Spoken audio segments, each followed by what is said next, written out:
random finite value. Okay? So I would say that this has an entrance law at plus infinity. The Markov chain has a way of entering the natural numbers from plus infinity.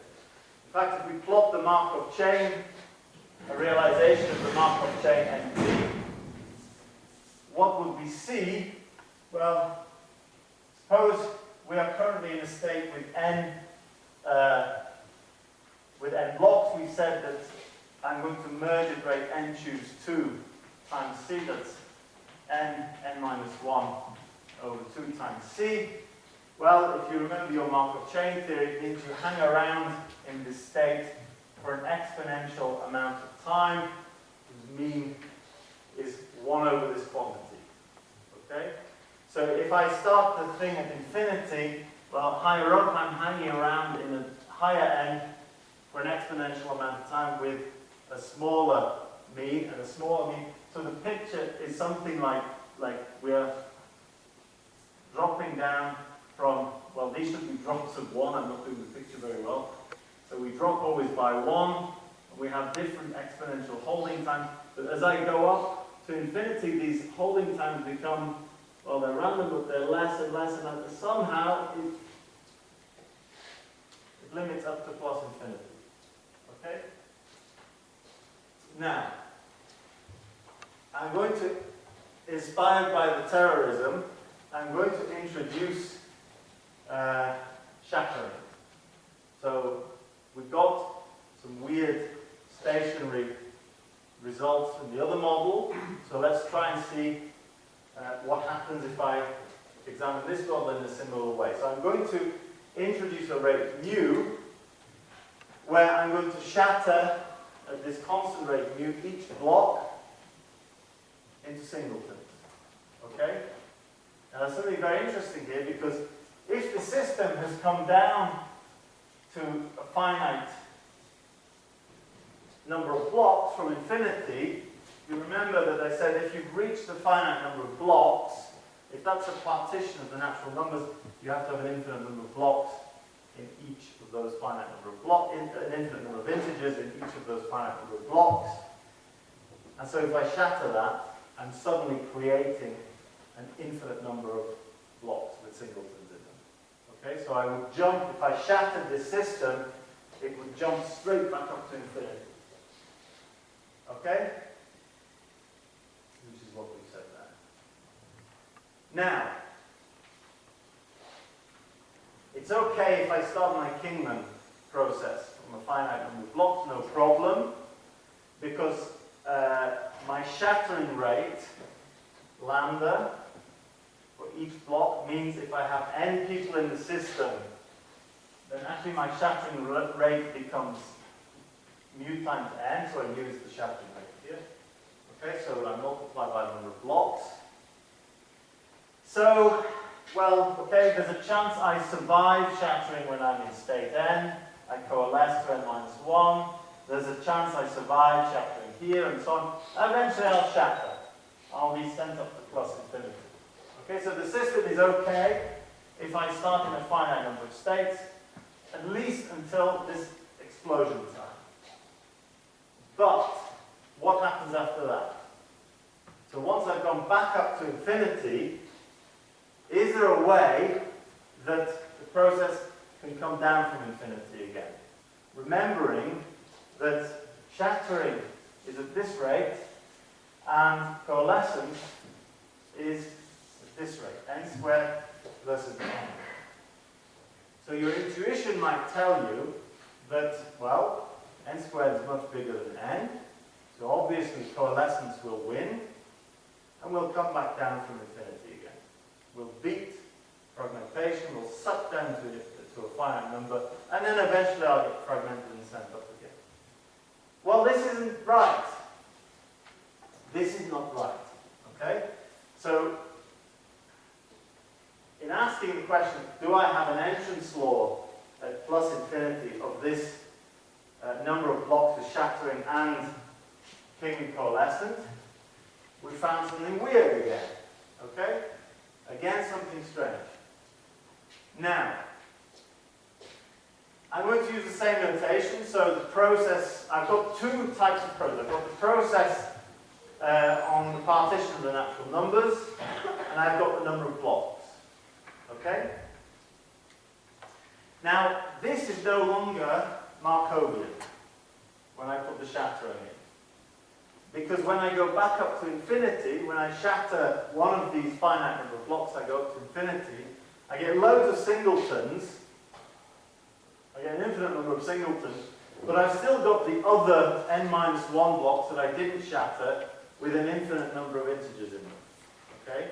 So I'm not going back up to all singletons, I'm going back up to lots of singletons, an infinite number of them, and a finite number of blocks with an infinite number of integers. So I kind of need to know, to say that this is Markovian, I kind of need to know what that structure is, what the partition structure is. But this thing, just the number of blocks, remains Markovian. Okay? Let's skip over the details. You have to trust me. I'm a doctor. Now, it also turns out that if I look at 1 over the number of integers, this is also Markovian. And that's a bit nicer, the picture, because obviously when I'm up there at infinity, I've mapped that to 0, 1 over n goes to 0, and so I'm seeing something that's coming out of 0, okay, and then it's, when a fragmentation occurs, it's dropping down to 0 again, okay? And one intuitive reason why this is Markovian, but this is not Markovian, in some sense, I said I need to know the structure of how I am at infinity, how many, I've got an infinite number of blocks, but I need to know what's in them. Here, it doesn't matter the structure of the blocks, 1 over infinity is 0, so I'm at the same point 0. So, I want to know, can I enter this system from the origin? Is there a way of starting this process from the origin? Okay, in fact, so if you're not a probabilist, this is a very classical question, and in fact, in the 1950s, when diffusions, we were going through the process of learning all about diffusions, not just Brownian motion, but time chain Brownian motions with drift, state-dependent drift, time-dependent drift, and so on. So there's a very important paper of William Feller in the Annals of Mathematics, where he classifies all the types of different boundaries in the state space of a diffusion, whether a boundary is absorbing, it can enjoy an entrance law, whether it's sticky, there are all sorts of different types of behavior of diffusions that can occur at boundary points on their domain. This is an important question because we have a Markov process on a certain domain. The domain is, of course, 1 over n, and in the natural numbers. And the question is, what can I say about 0 or 1 over infinity? Right? What type of boundary point in the domain is this? Okay? So for a probabilist, this is an important question. Alright, so what happens next? This thing stopped working. Oh, it did work.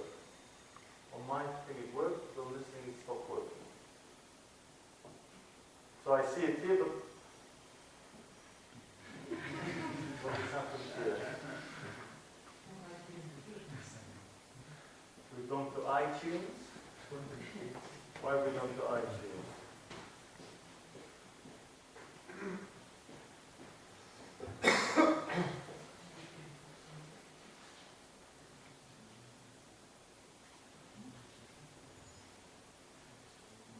Oh, probably iTunes wants to update. Yes, iTunes is always asking to update, so probably asking for an update.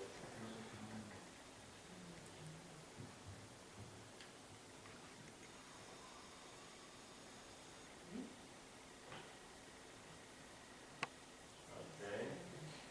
Okay. iTunes is closed. I don't know why you want to.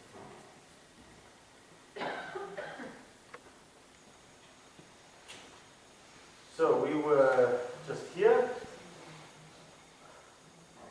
and we were asking about can we enter at 0, 1 over the number of blocks. And here's the theorem. Again, no details of the calculation. So it turns out that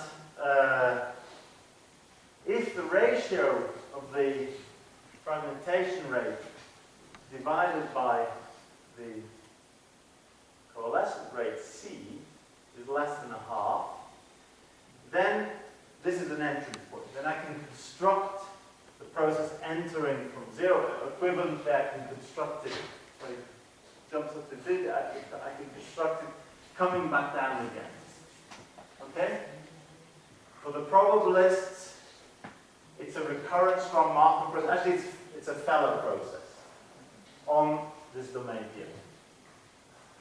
And otherwise, if mu over c is bigger than a half, then 0 is an absorbing state, which means that in this picture, so let's start at a finite number of blocks here. As soon as fragmentation occurs, I hit an infinite number of blocks, 1 over n is 0. That's it. I'm trapped.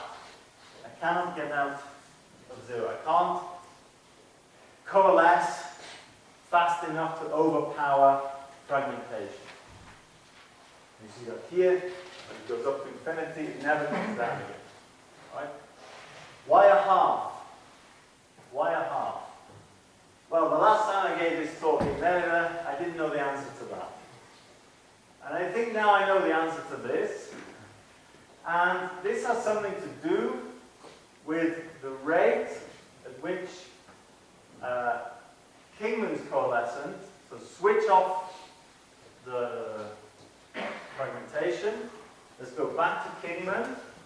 So Kingman's coalescent, is there a rate at which we come down from infinity? Okay? And the answer is yes.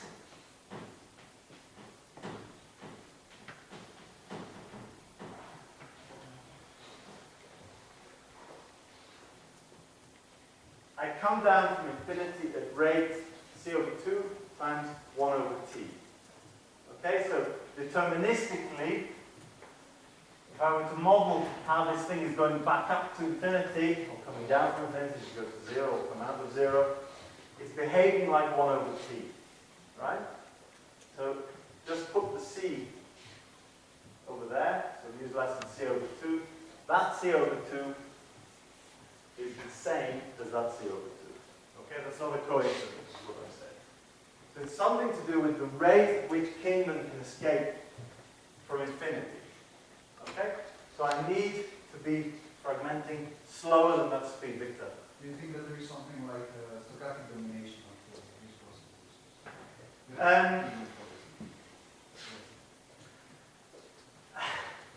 I still, in my calculations, I still can't see what, I mean, you can get these from kind of mean field computations.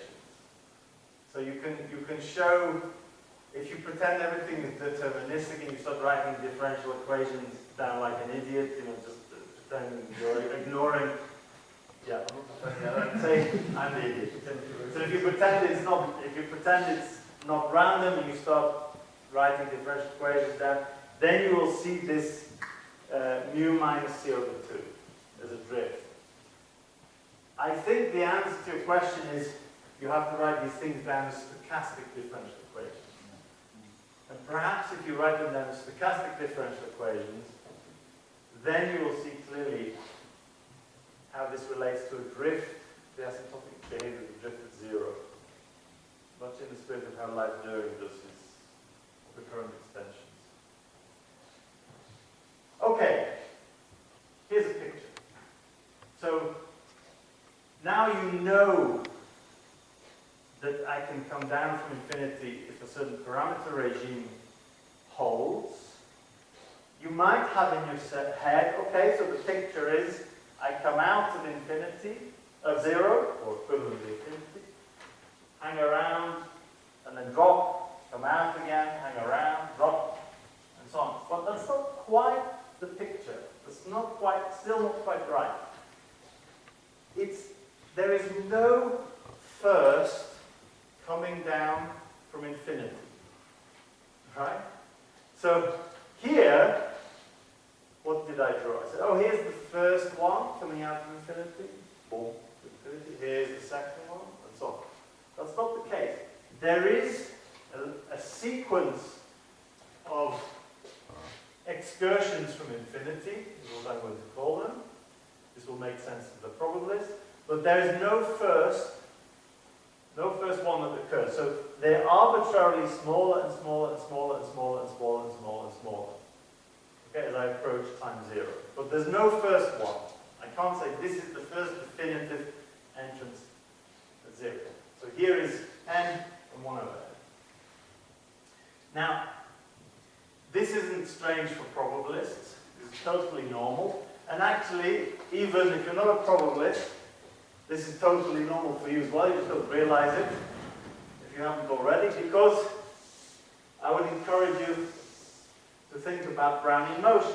So here's another process which does something similar. So we often draw Brownian motion like this, right?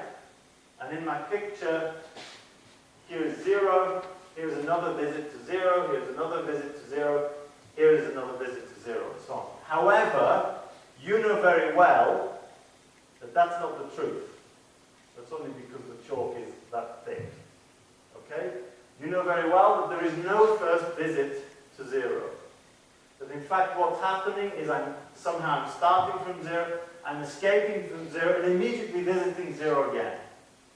Okay? The only way I can describe this is to look at, I could look at excursions of length bigger than 1. Let's say. Then I can say there's the first one of length bigger than 1. And the second one, and the third one. Then I can say, what about excursions of length between 1.5 and 1? Then I'll say, okay, there's a first one in here. And so on. And here. What about between 1/4 and 1/2? Okay, there's a first one there. Right? So what I'm leading you towards saying here is that there's a countable number of excursions from infinity, equivalent from 0, but I cannot tell you when the first one, I can only count them by order of size, in some sense. Okay? So it's quite normal for probability. Okay, and then the last thing that happens, I think the last slide, yes, the last slide is, this is a very robust process. It turns out it's very pretty. When it comes down from infinity, when it has an entrance towards 0, despite the fact that I can't really tell you when the first entrance is, I can compute the stationary distribution. So of course, this thing lives between 0 and 1, lives on this state space here. And so what I'm seeing is I'm repeating something again and again and again and again and again. So after an infinite number of an infinite amount of time, if I close my eyes, let time run to infinity, open them, I should see some average state of play. So I can compute the what's called the stationary distribution here. And to be more precise, if I start this process with a random number of blocks according to this distribution, then after any time t, it will still have this distribution. The last slide, thank you.